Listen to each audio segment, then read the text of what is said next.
মানুহজনে ফোন কৰি ক'লে যে অলপ ওলাই যাওঁ আহা টাউনৰ ফালে, সেইকাৰণে ধুনীয়াকৈ ৰেডি হৈ গ'লো। এফালে ধুনীয়াকৈ ৰেডি হৈ গ'ল আমাৰ ছোৱালীও।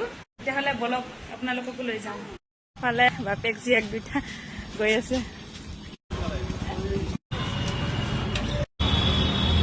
মোৰ পৰা বেছি দূৰ নহয় বাৰু, কিন্তু গলি গলি ন টাউনবিলাকত চব গলি গলি কাৰণে মানে অলপমান দূৰ নিচিনা লাগে। আমি আহোঁ পালোহি টাউন। এয়া চাওকচোন, আপোনালোককো অলপ দেখাই দিওঁ। হৈছে ত্ৰিপুৰা টাউন, য'ত আমি থাকোঁ। এইফালে কাপোৰ চাই আছোঁ। ইফালে মানুহজনে লৈ ল'লে কাৰণে ল'লে বাৰু।